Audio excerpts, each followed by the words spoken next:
Tonight, I'm going to tell you the story of Isabella Rossi, a young waitress who thought no one noticed her little midnight dance in an empty cafe. She was wrong, because the man who saw her that night wasn't just any man. He was Matteo Santoro, the quiet, dangerous king of the city's underworld, a man who could destroy anyone with a single phone call. But that night, he didn't want destruction. He wanted her. It was almost midnight when Isabella twisted the cafe's open sign to closed and exhaled the heavy air of a long day. The other staff had already gone home. Outside, the streets of Rome gleamed wet from the late rain, lights reflecting in puddles like molten gold. Inside, the cafe smelled of espresso and cinnamon. Warm, comforting, lonely. She turned the radio up a little, soft jazz, playful, swinging, and began wiping the counter. Her hips swayed gently with the rhythm. A quiet hum escaped her lips. Then, for no reason at all, she spun. Just one spin, quick and graceful, her hair catching the golden light as her skirt flared. It made her laugh, a sound that broke the silence like sunlight through glass. If anyone had seen her, she would have blushed to death. But she thought she was alone. She wasn't. In the corner near the glass door, a man stood watching. He hadn't meant to stop. Matteo Santoro never stopped anywhere. His schedule was precise, his movements calculated. But as his car passed the cafe, the sight of the woman inside, dancing alone, eyes closed, utterly unguarded, had pulled at something buried deep in him. Something he hadn't felt in years. So he told his driver to wait, and he walked in. Isabella didn't notice him at first, not until the chime above the door startled her mid-spin. She froze, cheeks flushed. "Oh, I'm sorry, we're closed." Her words faded as her eyes met his. He was tall, dressed in a dark suit that somehow made the dim cafe look smaller. His presence was quiet but commanding. His gaze, cool gray under thick lashes, lingered on her a heartbeat too long. "I saw the lights," he said, voice deep and smooth, touched by a faint Italian accent that made her pulse jump. Didn't mean to interrupt. She fumbled with a towel, suddenly aware of the flower on her apron, the stray strand of hair sticking to her cheek. No, it's fine. I was just cleaning up." "And dancing," he said, the corner of his mouth curving ever so slightly. Her face burned. "You saw that?" "Every step." His tone wasn't teasing. It was admiring, almost reverent. "You dance beautifully." "It wasn't dancing," she said quickly, trying to laugh it off. "Just tired feet and too much music." "Sometimes those are the best dances," he murmured. The silence that followed was oddly charged. She tried to regain control of the moment. "If you'd like a coffee, I can make one. The machine's still warm." Matteo's eyes held hers. Coffee would be perfect. She nodded, grateful for the distraction, and turned to the espresso machine. Behind her, she could feel his gaze, steady, unreadable. She tried to ignore how her hands trembled slightly as she tamped the grounds, pressed the button, watched dark liquid pour into porcelain. "You work here often?" he asked, his voice a low hum behind her. "Most nights," she said, glancing back with a smile. "Someone has to keep the city caffeinated. Long hours for little pay." She shrugged. "It's honest work." He tilted his head, studying her. "Honest? That's rare," the machine hissed. She turned, handing him the cup. Their fingers brushed, a spark, quick but undeniable. "Thank you," he said, his gaze lingering on her face before he sipped. "Perfect," she laughed softly. "Flattery won't get you a free refill." "I'm not trying to flatter you, signorina," he said. "I'm just telling the truth." Something in the way he said it made her heart thump. His voice wasn't loud, yet it filled the room. "I'm Matteo," he added after a moment. "Isabella," she replied. "Bella," he repeated slowly, letting the name roll on his tongue. It sounded different coming from him, deeper, heavier, as though he owned the sound of it. They spoke for a while. Simple things. How long she'd worked there, what she studied before she had to quit, how the city never really sleeps. She didn't realize until later how much he'd made her talk, how easily he'd drawn out her laughter, her small truths. When he finally rose to leave, she felt the air change. "Thank you for the coffee," he said, setting down his cup. "And for the dance," I told you it wasn't. It was, he interrupted gently. You just didn't know someone was watching. And then he left. The bell chimed again, and the cafe felt empty in a way it never had before. Isabella stood still for a long time, the ghost of his gaze still warming her skin. She didn't know who he was, or why she couldn't stop thinking about his voice. She didn't know that Matteo Santoro never entered any place without a reason. And that by the time he left her cafe, he had already made a decision. He wanted to see her again. And Matteo Santoro always got what he wanted. For 2 nights, Isabella couldn't stop replaying the scene in her mind. The stranger in the suit, the way he said her name like it meant something, the intensity in his eyes that both thrilled and unsettled her. She told herself he was just a customer, that she should forget it. But deep down, she knew that kind of man didn't just walk in and disappear. She was right. On the 3rd evening, as she was serving the last few customers, a small envelope appeared on the counter. Her co-worker Paolo handed it to her with a smirk. For you, Bella, delivered by some guy in a black car. Said it's important. Her heart skipped. The envelope was cream-colored, heavy paper with her name written in elegant handwriting. Inside was a single card, Villa Santoro, 9 p.m. Don't be afraid to say yes. And her hands trembled slightly. Villa Santoro was legendary. An estate on the city's edge, owned by one of the richest, most secretive families in Italy. Rumors surrounded them. Business tycoons, politicians, and men whose smiles hid more than they revealed. She told herself she wouldn't go. That would be crazy. She didn't even know him. But curiosity has a way of silencing reason. At 8:50 that night, a black Maserati pulled up outside her apartment.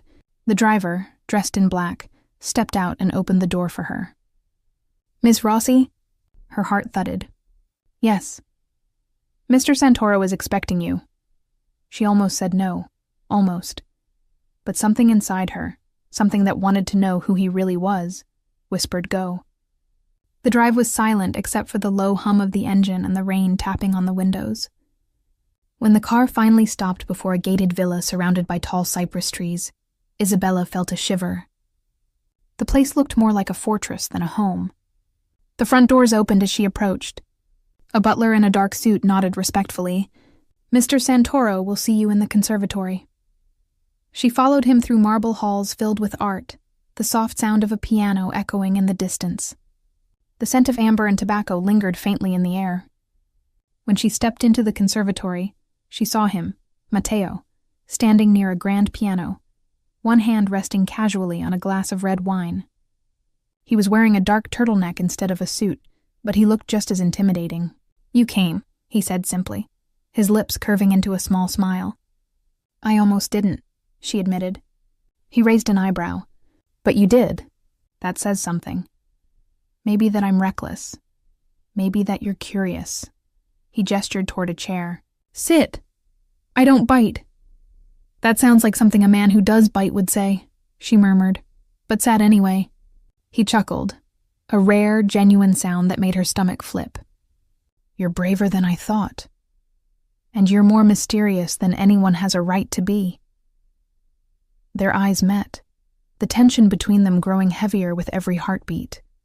Matteo poured her a glass of wine. I don't usually invite strangers to my home, but I wanted to see you again. Why? He studied her for a moment. Because when I walked into that cafe, I saw someone who wasn't pretending. Everyone in my world wears a mask. You didn't, and I can't stop thinking about that. His honesty caught her off guard. You don't even know me. I know enough. You work hard, you're kind, and you dance when no one's watching. Her cheeks flushed. That was nothing. It wasn't nothing to me.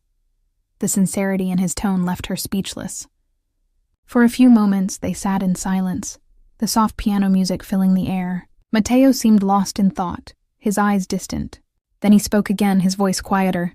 You should know who I am, Isabella. It's only fair. Her chest tightened. Who are you? He hesitated, as if choosing between two truths. I run a business that keeps this city running.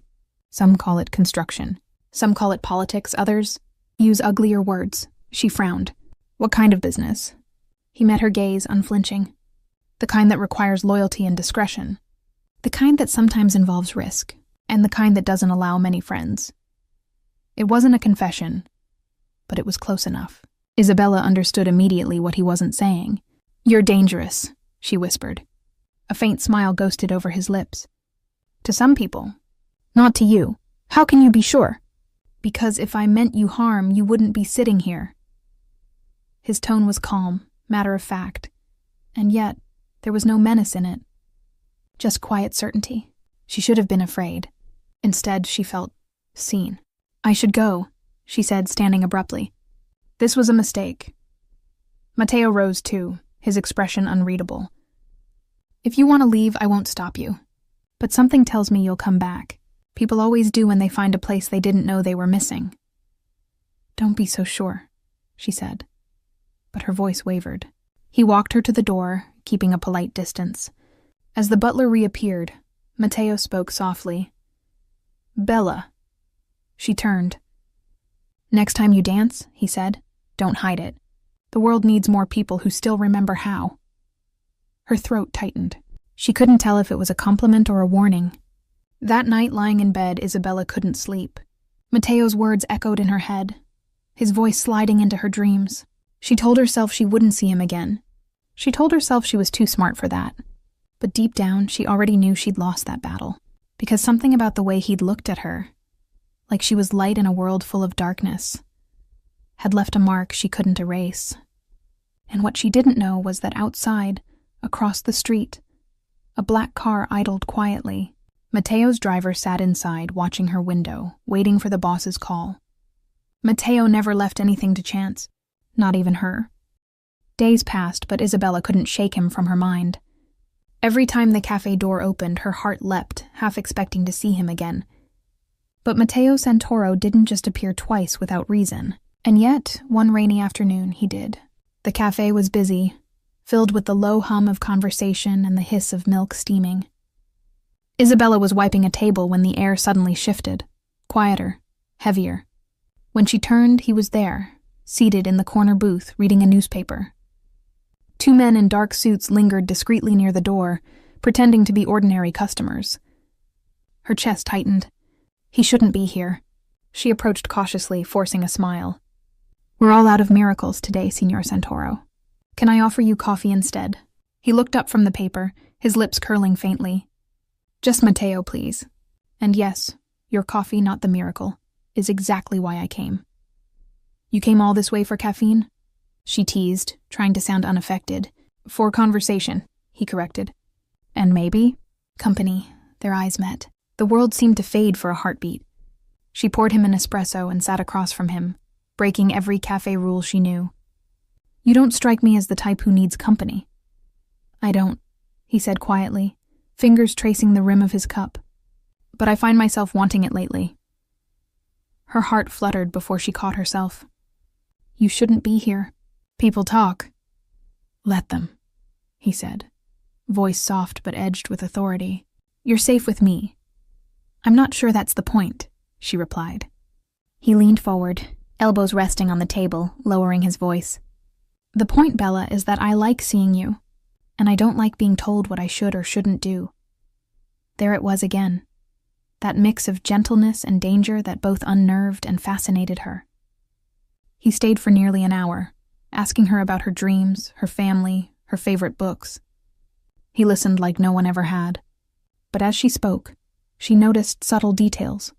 The way people glanced his way and quickly looked down, the respectful nods from men passing outside. Even Paolo, her co-worker, avoided his table like it was holy ground. When Matteo finally left, he slipped a small black card onto the counter. "If you ever need help," he said, "call this number, day or night." She looked down. No name, just a number printed in silver. When she glanced up again, he was gone. That night, as she locked up, she told herself to throw the card away. But she didn't. She slid it into her wallet like a secret she wasn't ready to destroy. The next few weeks blurred into quiet confusion. Matteo appeared again, then disappeared for days. Sometimes he'd come for coffee, other times just to talk. He never crossed lines. But there was always an invisible thread between them. One she couldn't cut. One he quietly controlled. Once he arrived after closing. The cafe was empty except for her and the faint glow of the streetlights. "You shouldn't walk home alone this late," he said, appearing at the door as if he'd been waiting outside. "I'm fine," she said, locking the register. "I'm sure you are, but humor me." He offered his hand. "Are you always this protective of your baristas?" she asked, half teasing. "Only the ones who dance when they think no one's watching." She hesitated, then took his hand. His fingers were warm, strong, steady. The contact sent a rush through her chest. He walked her home without speaking much, his steps unhurried, his presence grounding. When they reached her door, she turned to thank him, but his eyes caught hers, and the world seemed to hold its breath. "I shouldn't get used to this," she whispered. "Maybe you should," he murmured. He leaned closer, not to kiss her, but to brush a strand of hair from her face. His fingers lingered for just a second too long. "Good night, Bella." It was the softest command she'd ever heard. When he left, she stood frozen in her doorway, heart thundering. She didn't see the car parked at the end of the street, or the man inside watching them through the rain-streaked windshield. 2 nights later, the cafe's front window shattered. Isabella screamed as glass exploded across the floor. A brick rolled to her feet, wrapped in a note. "Stay away from him." Police came and went. Paolo insisted it was random vandalism, but Isabella knew better. Fear gripped her chest. She didn't even think. She grabbed her phone, pulled out Matteo's card, and dialed the number. He answered after the first ring. "Bella?" Her voice trembled. Someone attacked the cafe. Are you hurt?" "No, but stay where you are. I'm on my way." Minutes later, headlights cut through the rain. Matteo stepped out of the car, his presence swallowing the chaos around them. He didn't speak at first, just took in the shattered glass, the trembling in her hands. Then he turned to his men. "Find out who did this!" His voice was low, lethal. The air changed. He moved closer to her, cupping her shoulders gently. "You should have called me sooner. I didn't want to bother you. You could never bother me." There was something in his eyes, fury and worry, tangled together. She felt her fear ebb, replaced by something dangerous, trust. "Come with me," he said quietly. "What?" "Just for tonight. You're not safe here." Her breath caught. "Where are we going?" "Somewhere they'll never touch you." She hesitated. Logic screamed no, but when he extended his hand again, she took it. Because when Matteo Santoro looked at you like that, saying no felt impossible. As his car pulled away from the cafe, Isabella watched her world shrink in the rearview mirror, unaware that she had just crossed an invisible line. From this point on, nothing in her life would ever be the same. The drive felt endless. Rain traced silver lines down the tinted windows as the city faded into darkness. Matteo sat beside her, silent, his profile sharp in the flicker of passing streetlights. "Where are we going?" Isabella finally asked, her voice small in the hum of the engine. He turned slightly toward her. "Somewhere safe." "That's not an answer." His lips curved faintly. "You'll see soon." She wanted to press further but couldn't find the words. Everything about him, his stillness, his control, the quiet authority that seemed to shape the air around him, made questions feel futile. After half an hour, the car turned down a narrow, tree-lined road. Iron gates opened soundlessly ahead, revealing a villa illuminated by soft golden light. It was beautiful but intimidating, too quiet, too perfect. The car stopped beneath an archway. A man in a black suit opened her door, murmuring, "Buonasera, signorina." Matteo gestured for her to follow. "Come." The villa's interior was a symphony of marble, glass, and low-lit elegance. Classical music drifted faintly from another room. The scent of cedar and old books filled the hall. "This is your house?" Isabella whispered, taking it all in. "One of them," he said casually. "You'll stay here until I'm sure it's safe." "Matteo, I can't—" He stopped, turning to face her. "Bella, whoever threw that brick wasn't sending a message to the cafe. They were sending it to me. You were the easiest way to reach me. That makes this my responsibility." His gaze was steady, protective in a way that made her chest tighten. "I don't even understand what you're involved in," she said quietly. "Then don't try to," he replied. "For now, just trust me." He led her through the hall to a guest room overlooking the rain-soaked gardens. It was more luxurious than any hotel she'd ever seen. Silk sheets, soft lighting, a balcony with a view of the city lights below. "If you need anything," he said, "my staff will bring it. There's food, clothes, anything you want." She stared at him. "This feels surreal, like I've stepped into someone else's life." Mateo's expression softened. "Maybe you just stepped into mine." He turned to leave, then paused in the doorway. "Get some rest, Bella. You're safe here." After he left, Isabella stood by the window, watching the rain blur the reflection of her face. Safe, he had said, but the silence of the villa felt too heavy, too alert. Somewhere downstairs, she heard the faint murmur of men's voices, guards maybe. She touched the curtains, fingers trembling slightly. For the first time, she wondered if safe meant something different in Mateo's world. She didn't sleep much that night. Sometime after midnight, she heard footsteps outside her door. Slow, deliberate. She sat up, heart racing, until a soft knock followed. "It's me," Mateo's voice came through the wood. She hesitated, then opened the door. He stood there, jacket off, shirt sleeves rolled up, his hair slightly tousled, less like a mafia boss, more like a man carrying the weight of an empire. "I didn't mean to wake you," he said. "I wanted to make sure you were all right." "I can't sleep," she admitted. "This place feels too big, too quiet." He stepped inside, glancing around the room as if checking for shadows only he could see. "You'll get used to it. Silence is a luxury most people take for granted." "Not me," she said softly. "Where I come from, silence usually means something's wrong." He smiled faintly, but his eyes were tired. "I forget how that sounds to someone who hasn't lived this life." "This life?" He hesitated. Then, instead of explaining, he walked to the window beside her. "You see that line of light on the horizon?" he asked, nodding toward the faint glow where the city began. "That's my boundary. Everything beyond it belongs to someone else. And in my world, crossing boundaries can get you killed." She shivered. "And I'm inside that boundary now." He looked at her then, really looked, and for a moment the mask slipped. "Yes," he said quietly. "You are."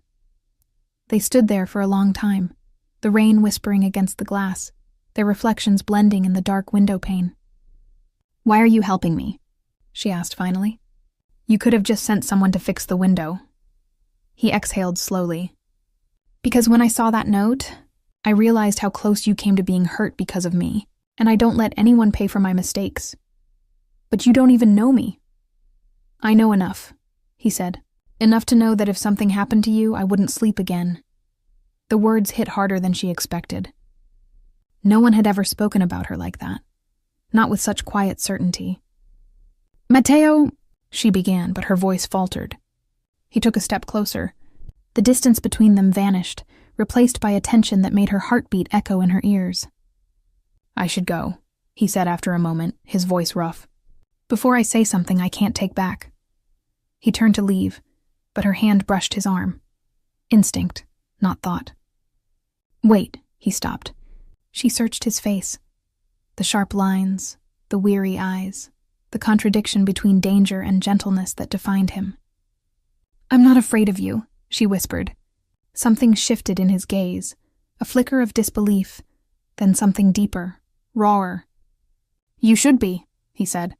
"Maybe," she replied, "but I'm not." The silence that followed was electric. He didn't move for a long time, then finally nodded, as if conceding defeat in a battle he hadn't meant to fight. "Sleep, Bella," he said quietly. "Tomorrow will be different." When he left, she stood there for several minutes, pulse still racing, wondering why every word he said felt like both a warning and a promise. And somewhere in the villa below, Mateo stood alone in his study, staring at a photograph on his desk. His brother, the man who had been killed 6 months ago in a cafe almost identical to Isabella's. He whispered to the empty room, "Not again." Morning sunlight spilled through the tall windows of the villa, painting soft gold across the marble floors. Isabella awoke to the faint scent of coffee drifting through the air. Real Italian roast, dark and comforting. For a moment she didn't remember where she was. Then her eyes landed on the unfamiliar ceiling and her heart sank. The previous night replayed in her mind. The shattered cafe, Mateo's voice telling her she was inside his boundary. She rubbed her temples. How had she let herself get dragged into a world she didn't even understand? There was a soft knock. "Come in," she said cautiously. A woman entered, graceful in her 50s, dressed in a black uniform with silver buttons. "Buongiorno, signorina. I'm Lucia. Mr. Santoro asked me to see if you needed breakfast." Isabella blinked. "That's very kind. Thank you." Lucia smiled faintly. "You're welcome. He also asked me to tell you that you can explore the gardens if you wish. But please, stay inside the gates." The message was polite, but the meaning was clear. Don't wander too far. When Lucia left, Isabella stood for a moment, staring out the window. The villa grounds stretched endlessly. Fountains, olive trees, stone statues guarding pathways like silent sentinels. Beauty everywhere, but the air felt controlled, like even the flowers grew under orders. She ate breakfast quietly, pastries, fruit, coffee strong enough to make her heart race, and wandered outside. The morning breeze was cool, carrying the scent of lavender. For a moment, she almost forgot the fear. Then she saw him. Mateo was by the fountain, on his phone, voice low but tense. Even from across the courtyard, she could tell his mood had shifted. His movements were precise, his posture rigid. The conversation wasn't friendly. When he hung up, he turned, and their eyes met. "You shouldn't be out here alone," he said as he approached. "I thought you said it was safe." "I did." He slipped his hands into his pockets. "But safety in my world is relative." There was something in his tone, a weariness she hadn't heard before. "Bad news?" she asked softly. He hesitated, then shook his head. "Nothing you need to worry about." "Mateo." Her voice was gentle but firm. "You keep saying that, but it keeps sounding like I should worry." He looked at her for a long moment, then exhaled. "You're right. You should, because this city doesn't forgive weakness. And last night proved someone's watching me. Watching you now, too." Her stomach tightened. "So I'm just trapped here?" He frowned slightly, as if the word offended him. "Protected. There's a difference." "To you, maybe," she said quietly. "Not to me." His expression softened, guilt flickering behind his eyes. "You have every right to be angry. You didn't choose this." "No, but you did," she said, meeting his gaze. "Whatever you're mixed up in, it found me because of you." The silence stretched between them, heavy with truth.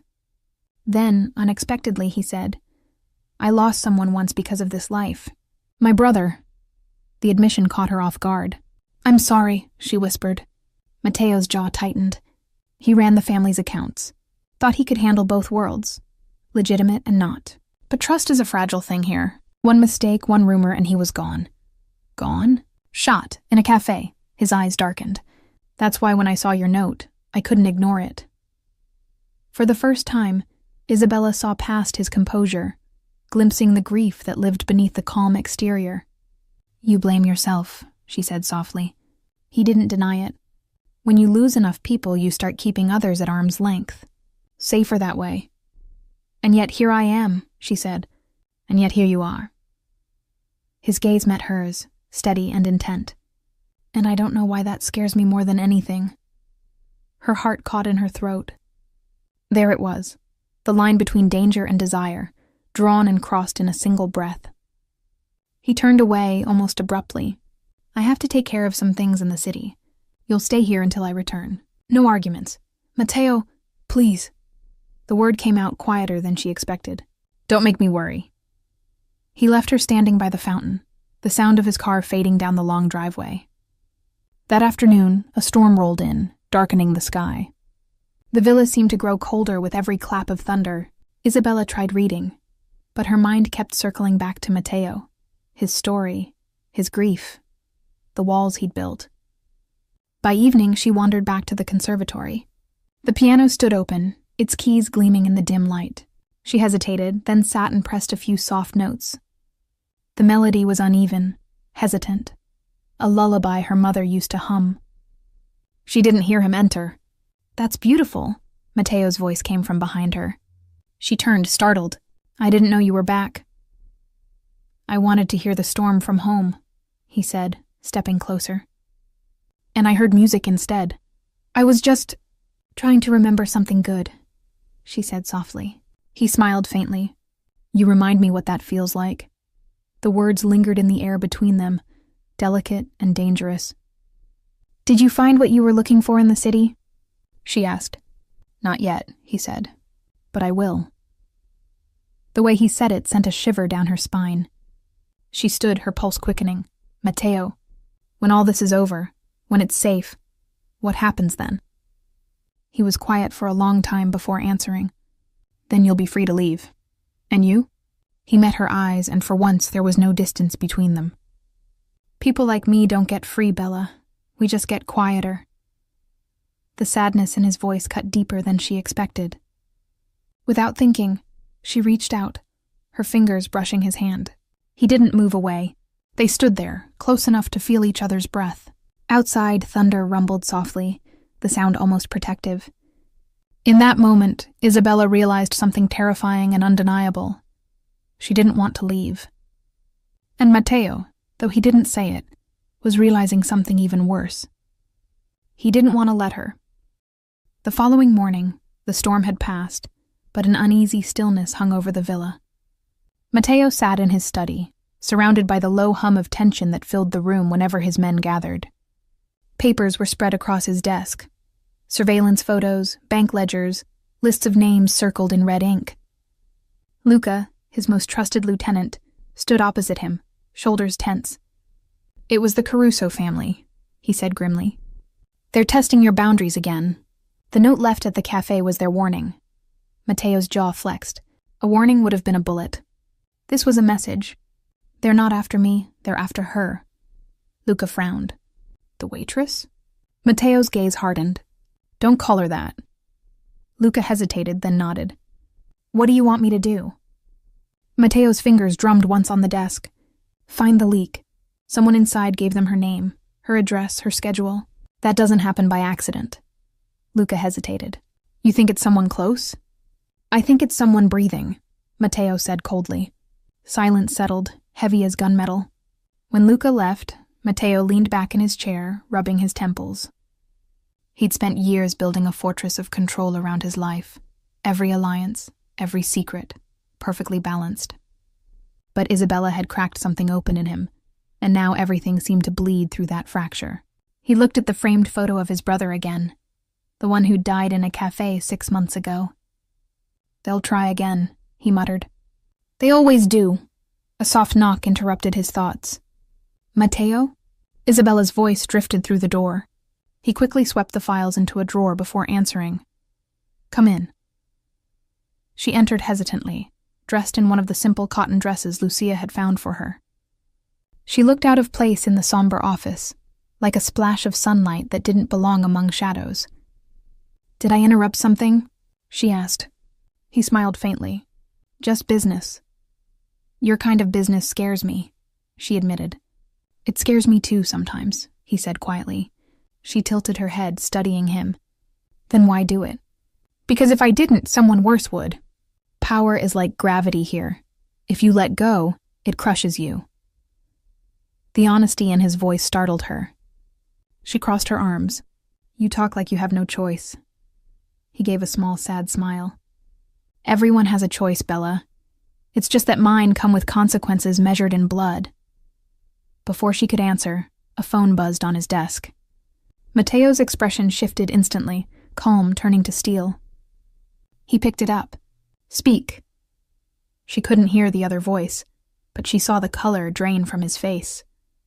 When? He demanded. Where? A pause. Keep him there. I'm coming. He hung up and rose, already moving toward the door. What happened? Isabella asked, alarmed. Matteo hesitated, just long enough to decide how much truth to give her. One of my men was found dead. The same signature as the brick at your cafe. They're not finished. Her stomach twisted. Then don't go. I have to, he said, softer now. This doesn't end until I make it end. He brushed past her, but she caught his arm. Matteo, please. You can't keep fighting the whole world. He turned to her, eyes dark with something between anger and despair. "It's the only thing I know how to fight for." Their faces were inches apart. She could feel the heat of his breath, the pulse in his jaw. For a second, she thought he might kiss her, but instead he stepped back. "Stay here," he said. "No one comes in, no one leaves." "Promise me." She nodded, her throat too tight for words. The hours that followed were endless. The villa grew quieter, shadows lengthening with every tick of the clock. Isabella sat by the window, watching the road, praying for headlights. Lucia tried to distract her with tea and calm reassurances, but even she seemed tense, glancing often toward the phone that never rang. When it finally did, the sound was sharp enough to make Isabella flinch. Lucia answered, her expression shifting. "Yes, he's back," she said after a moment, relief softening her voice. Isabella rushed downstairs. Matteo was standing in the doorway, shirt torn, knuckles bruised, a thin line of blood tracing his temple. "Oh my God!" she gasped, rushing toward him. "What happened?" He caught her hand gently, stopping her. "It's not my blood." "Then whose?" "Someone who won't bother us again." His tone was flat, final. But his eyes betrayed the exhaustion underneath. "You killed someone?" she whispered. He didn't answer. She stepped back, shaking her head. "You talk about protecting me, but this isn't protection. It's war." He moved closer, his voice low. "You think I want this life? You think I enjoy what I have to do? Every bullet, every order, it stains me. But I'll do it again if it means keeping you alive." Her eyes glistened with tears. "Why me, Matteo? Why not let me go before it's too late?" He stared at her, pain flashing across his features. "Because it's already too late." He reached for her then, pulling her close. She didn't resist this time. His arms wrapped around her, solid and desperate, as if she was the only thing anchoring him to sanity. She could feel his heart pounding against hers, could smell the rain and gunpowder on his clothes. "You shouldn't have to live like this," she whispered against his chest. "And yet here you are," he murmured, "still standing in my world." "I don't know if I belong here," she said. "Maybe you don't," he said softly, pressing his forehead against hers. "But I can't imagine it without you anymore." The confession was quiet, but it carried the weight of everything he couldn't say. He drew back just enough to look into her eyes. "Bella," he said, his voice raw, "if I can't keep you safe in this life, I'll build a new one. For you, whatever it takes." She wanted to believe him. God, she wanted to. But as thunder rolled again in the distance, she couldn't shake the feeling that love, in Matteo's world, was just another battlefield. The next morning, the villa felt tense, too quiet, too still.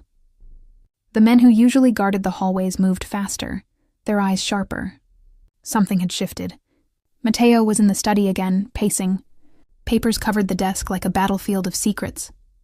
Luca stood in front of him, his face pale, jaw clenched. "It was Sandro," Luca said finally. "He was the leak. We found encrypted messages on his burner phone, communications with the Caruso family. He gave them your schedules, your routes, even the cafe." Matteo froze mid-step, the muscles in his shoulders tightening. "How long?" 3 months, maybe more." "And where is he now?" Luca swallowed. "Gone. Disappeared before dawn. We think he had help." Matteo's eyes darkened. "Then find him. And find the help."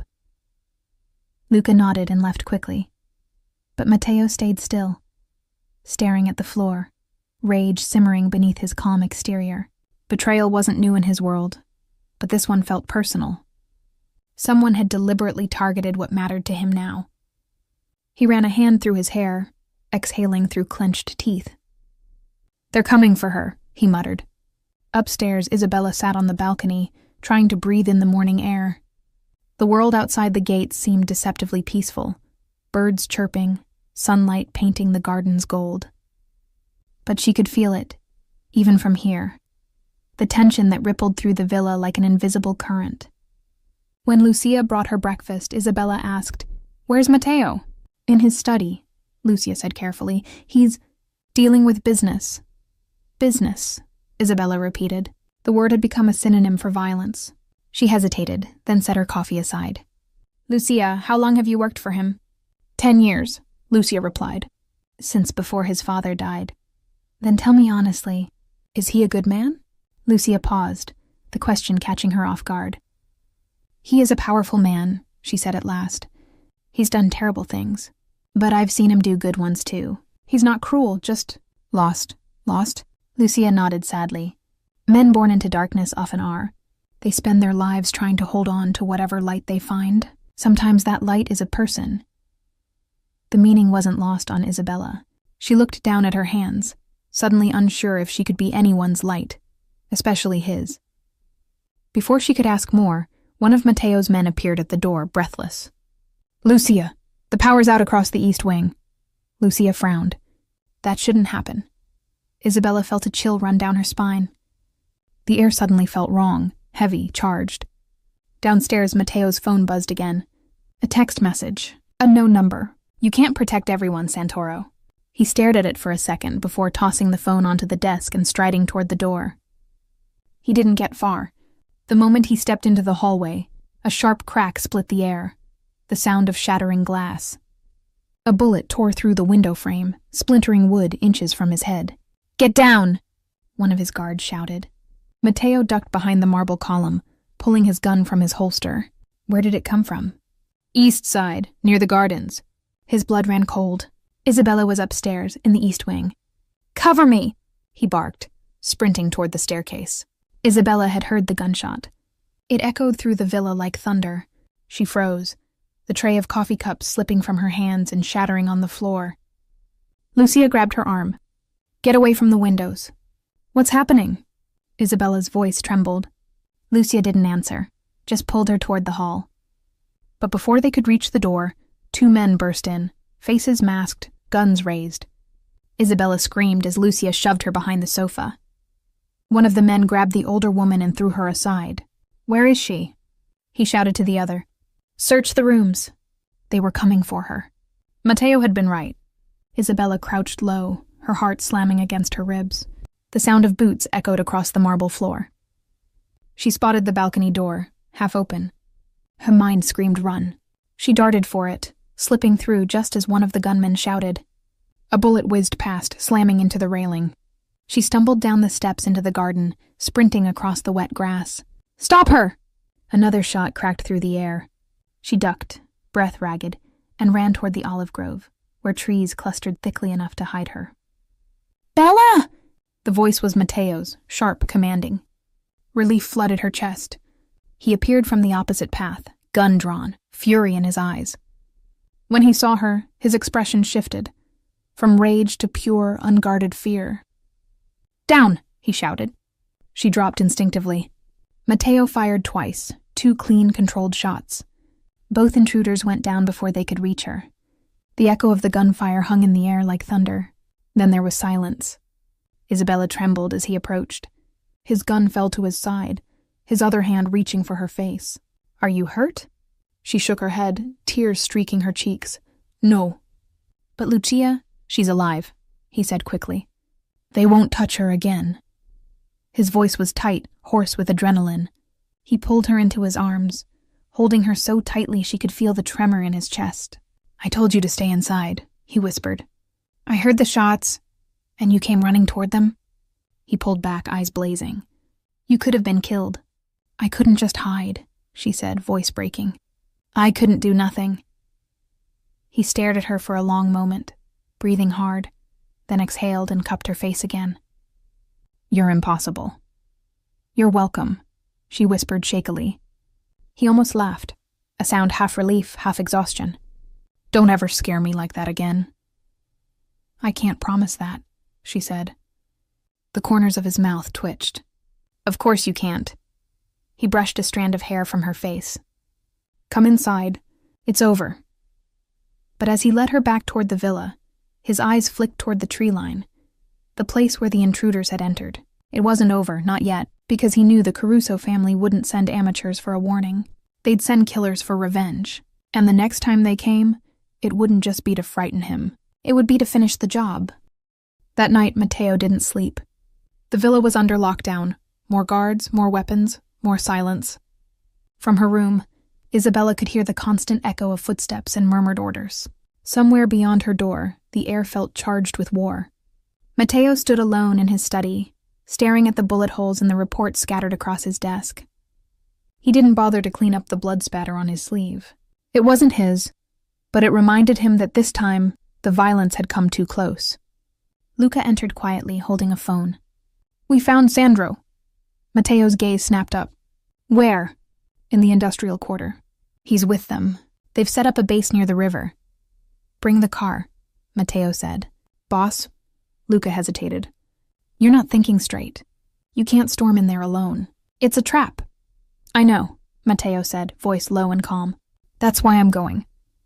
"Then at least let me come." Mateo nodded once. "Get ready." Upstairs, Isabella paced the length of her room. She could feel something shifting, like a storm building outside her window, one she couldn't stop. She'd seen him after the shooting. The way his hands didn't tremble, how his commands came sharp and certain.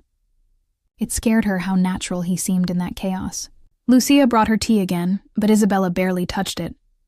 "He's leaving, isn't he?" she asked quietly. Lucia's expression flickered, sympathy, and something close to fear. "You should rest, Signorina. Please, Lucia. I need to know." The older woman sighed. "He's going to end this one way or another. When a Santoro says that, it usually means someone won't be coming back." Isabella's throat tightened. "He can't keep doing this." "It'll destroy him." Lucia looked away. "Maybe that's the price he's willing to pay." When she left, Isabella sat on the edge of her bed, staring at the black card Mateo had given her weeks ago, the one that had once meant safety. Now it looked like a door to a world she couldn't escape. Her heart whispered that she loved him. Her mind screamed that loving him would be the end of her. The city was quiet when Mateo and Luca arrived at the docks. The moonlight rippled across the dark river like silver over steel. The warehouse ahead was old, its windows blacked out. 2 men guarded the door, Caruso's men. Mateo motioned to Luca. They moved silently, efficiently. 2 muffled shots later, the entrance was clear. Inside, the smell of oil and damp wood hung heavy. A single light flickered overhead, illuminating a figure tied to a chair. Sandro. Mateo's stomach clenched. Betrayal had a face now. "Boss," Sandro croaked when he saw him. "Please." "Don't," Mateo interrupted, his tone quiet but deadly. "Don't say my name like you still have the right." "I didn't mean for her to get hurt," Sandro gasped. "It was supposed to scare you. They promised no one would—" Mateo moved closer, the sound of his boots echoing. "You handed them her name. You brought the war to my doorstep." "I had no choice," Sandro cried. "They had my family." Mateo froze. For a split second, something flickered behind his eyes. Pity, or maybe understanding. "We all have family," he said softly. "And we all make choices." He stepped back, nodding to Luca. The next sound was final. Mateo turned away, jaw tight. "Burn it," he ordered. As they stepped out into the cold night air, Luca glanced at him. "What now? Now?" Mateo looked toward the horizon where the faintest light of dawn was breaking. "Now we make sure none of them ever touch what's mine again." When Mateo returned to the villa, the first thing he did was head upstairs. Isabella was waiting in the hallway, her eyes wide with exhaustion and worry. "You went after them, didn't you?" she asked. He didn't answer, but the blood on his collar said enough. "Mateo," her voice broke. "You can't keep doing this. You're bleeding for a life that's trying to swallow you whole." He stepped closer, his voice low. "And what would you have me do, Bella? Walk away and let them take everything I've built? Everything I love?" She flinched at that last word. "You call this love?" she whispered.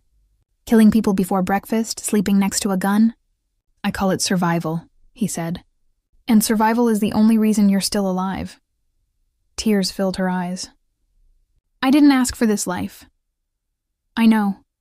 His expression softened, his voice breaking. "And if I could take it from you, I would." "Then let me go," she said. The silence that followed was deafening. He reached up, brushing a tear from her cheek with his thumb. "I could," he whispered. "But I won't." "Why?" "Because you're the first thing in years that makes me want to be more than what I am." His honesty hit her like a physical force, the raw, unguarded truth of it. She hated how much it pulled her back toward him. He leaned his forehead against hers. You think I don't see what this does to you? I see it, and it kills me. But if I lose you, Bella, then none of this means anything. Her breath caught. And what if losing yourself means you lose me anyway? He didn't answer. He couldn't. The storm between them was silent but raging. Love and fear tangled so tightly they couldn't be separated. When she finally spoke again, her voice was barely a whisper. Matteo, I don't want to be your weakness. He smiled sadly. Too late. That night she couldn't sleep again. From her window she watched Matteo standing in the courtyard below, lit by the pale moonlight. He looked like a statue carved from stone, still, unreachable, unbreakable. And yet she knew the truth now. He was breaking, not from his enemies, but from the weight of loving her in a world that would never let him have peace. 2 nights later, the city burned. Matteo had known it was coming. The quiet that settled over the streets was the kind that always came before blood. His men intercepted whispers, meetings at the docks, shipments rerouted, Caruso enforcers seen near the city's southern border. He had been at war long before the first gun fired, but that night they stopped whispering. That night they came for him. Isabella was in the conservatory, trying to distract herself by tending to Lucia's orchids. The radio hummed softly, an old Italian ballad drifting through the air. For a brief moment it felt almost normal. Then she saw the lights, harsh white beams cutting through the night from beyond the gates. She frowned. Lucia? Is someone arriving? Lucia's face went pale. Those aren't Matteo's cars. The words barely left her mouth before the first explosion hit. The sound shattered the night, a deep, violent roar that shook the villa. The windows blew inward, glass raining across the marble floor. Isabella fell to her knees, covering her head as screams erupted in the hallway. Get down! One of the guards shouted, rushing past. They're breaching the gate! Lucia grabbed Isabella's hand. Come, this way. They ran down the corridor, their footsteps echoing off the walls. Gunfire cracked in the distance, sharp, rhythmic, terrifying. The villa that had once been a sanctuary now felt like a trap. Lucia, Isabella gasped. Where's Matteo? Where he always is, Lucia said grimly. At the front. At the gates, Matteo stood in the pouring rain, his gun raised, his men forming a defensive line behind the stone walls. The headlights of approaching vehicles turned the driveway into a blinding battlefield. Luca crouched beside him. They've got numbers on us. Then we cut the head, Matteo said, eyes narrowing. Caruso's here. I can feel it. The gate blew open. Shadows spilled through. Armed men in black, faces covered. Matteo fired first. Chaos erupted. Bullets tore through the rain, flashes lighting up the night like lightning. Matteo moved with precision, each shot deliberate, his expression cold and unreadable. For every man who fell, another took his place. Then a scream pierced through the noise, Isabella's voice. Matteo froze. Inside, Isabella and Lucia had reached the service corridor, but one of the Caruso men had found them. He grabbed Lucia by the arm and shoved her aside, his gun trained on Isabella. Well, well, he sneered. The famous waitress. Didn't think the boss would risk all this for you. Isabella's pulse thundered in her ears. Her back hit the wall. Please, the man grinned. Don't worry, Bella. I won't hurt you much. Before he could take another step, a shadow appeared behind him. Fast, silent. Matteo. The sound of the gunshot was deafening. The man dropped instantly. Matteo grabbed Isabella, pulling her behind him. Are you hurt? She shook her head, tears streaming down her face. You shouldn't be here. This is my house, he said sharply. They came to my door. Lucia staggered up, clutching her arm. There's more outside. Matteo turned to one of his men who had followed him inside. Get them to the safe room, now. No! Isabella cried. I'm not hiding again. He turned to her, his voice breaking. Please, Bella, just this once. Let me fight without worrying I'll lose you. The pain in his tone silenced her. She nodded. He pressed a kiss to her forehead. Brief, desperate. I'll find you when it's over. Then he was gone again, swallowed by the storm. The safe room was hidden behind a false wall in the wine cellar, cold, dim, and claustrophobic. The door sealed with a heavy click. Lucia sank to the floor, shaking. He'll be fine, she whispered. He always is. Isabella pressed her ear against the wall. The sound outside was muffled but relentless. Gunfire, shouting, the crack of breaking glass. Every sound felt like a heartbeat skipping, then suddenly silence. "Lucia?" she whispered. "Do you hear that?" Lucia looked up, eyes wide. "Stay where you are." The silence stretched too long. Isabella's breath came shallow. She couldn't stand it. She moved to the door, pressing her palm against the cold steel. "Matteo?" she whispered, even though she knew he couldn't hear her. The silence broke with an explosion so close the ground shuddered beneath them. Dust fell from the ceiling. Lucia cried out, clutching her arm. The lights flickered, then went out. "Matteo!" Isabella screamed. She pounded on the door, panic taking over. "Please!" No answer. Only the echo of her own voice. Above them, Matteo was bleeding. He stood amid the smoke and wreckage of the main hall, his shirt torn, a cut across his forehead dripping crimson. The Caruso men were retreating, what was left of them. Luca dragged himself up beside him, limping. "They're falling back." "Not yet," Matteo said, his voice raw. "Where's Caruso?" Luca pointed through the haze. "There!" Through the broken glass doors, Matteo saw him. Enzo Caruso, older, heavier, but still smiling like a snake. He raised his gun. "Matteo Santoro!" Caruso called out, his voice echoing over the chaos. "Still pretending you're better than us. All this for a woman? A waitress?" Matteo raised his weapon.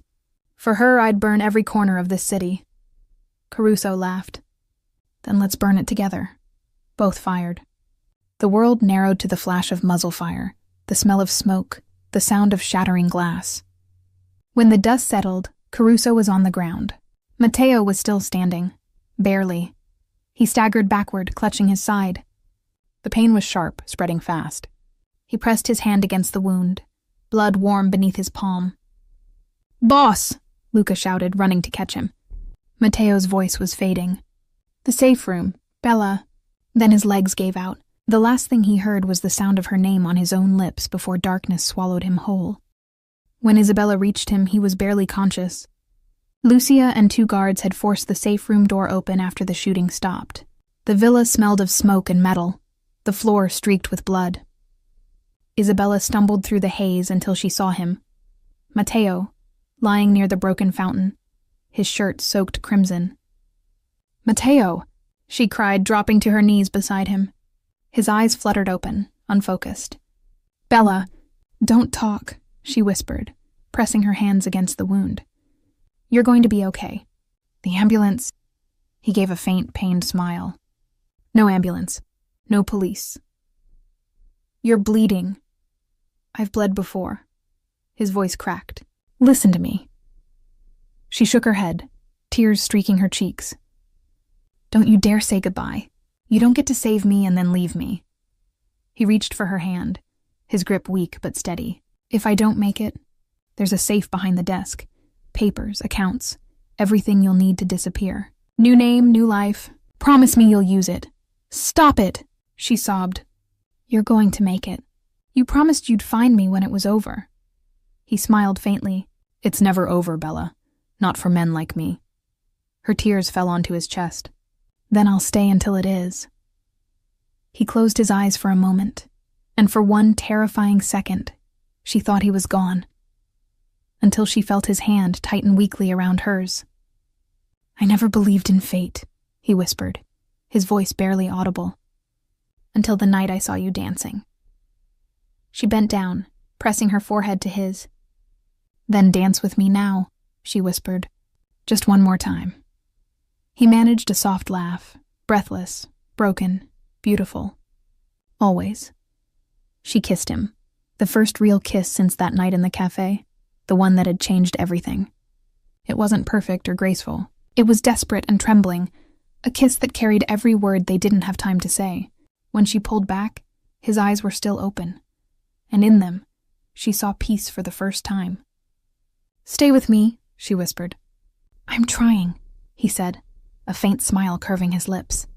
"For you. I'll try." Then the world blurred into sirens, shouting, and the cold press of hands pulling her away. He survived. Barely. The doctors said it was a miracle. The bullet had missed his heart by an inch. For weeks he drifted in and out of consciousness, and Isabella refused to leave his side. She slept in a chair beside his hospital bed, her fingers always resting over his. When he finally opened his eyes for good, the first thing he saw was her. "You're still here," he murmured. "Where else would I go?" she whispered. Matteo healed slowly, but the empire he'd built did not. He dismantled it piece by piece, closed the gambling fronts, sold the clubs, walked away from the men who once called him boss. He'd spent a lifetime controlling others. Now, for the first time, he wanted to control only himself. When he was strong enough to walk again, he sold the villa and moved into a small house near the sea, far from the city, far from everything that once defined him. And Isabella went with him. 5 years later, the cafe was alive again. Not the old one, that had been rebuilt on a new street, brighter, more open. The sign above the door read, Café de Luz, Café of Light. Inside, morning sun filtered through tall windows, and the smell of espresso and sugar filled the air. Customers laughed, music played softly, and behind the counter Isabella moved gracefully, humming to herself. Her hair was a little shorter now, her eyes a little wiser. A silver ring glimmered on her finger as she served coffee with the same gentle smile that once caught a stranger's attention in the dark. That stranger sat in the corner booth reading a newspaper. His once dark hair now carried faint streaks of gray, but his eyes were the same stormy steel, softer now, no longer shadowed by power. Matteo Santoro, or, as the papers now called him, Matteo Rossi. The man who once ruled a city now spent his mornings reading beside the woman who had taught him peace. When she brought him his espresso, he looked up and smiled. "You're late," he said. She rolled her eyes. "You own the place. You can pour it yourself." "But then I'd miss watching you work," he said, reaching for her hand. She squeezed his fingers lightly. "You still watch me dance sometimes, don't you?" He smirked. "Every night." They shared a quiet moment. No fear, no walls, just the kind of silence that feels like home. Outside, the sea breeze swept through the open doors, carrying the scent of salt and freedom. Lucia entered with a basket of flowers, smiling warmly. "You two, always flirting in front of customers." Matteo laughed softly. "They'll get used to it." He turned back to Isabella. "Do you ever regret it? The night you didn't stop dancing?" She thought about it. The cafe, the rain, the danger, the choices that changed everything. Then she shook her head. "No," she said softly, "because that was the night I stopped surviving and started living." Matteo reached across the table, brushing his thumb along her cheek. "And the night I stopped being a monster." Her smile was tender. "You were never a monster, Matteo. Just a man who forgot what love looked like." He kissed her hand, eyes never leaving hers. "Then I suppose you reminded me." They sat together as the morning light filled the cafe, the world outside moving on. Unaware that the man once feared by all of Rome now found joy in something as simple as laughter and coffee shared across a table. And sometimes, after the doors closed and the music played softly again, Isabella still danced, slow, graceful, lost in the rhythm of her own freedom. Matteo would watch from his chair, the same way he had that first night, the ghost of a smile playing on his lips, because he knew deep down that love, real love, wasn't about power or control. It was about surrender, and in the end, it wasn't the world that tamed him. It was the girl who danced alone,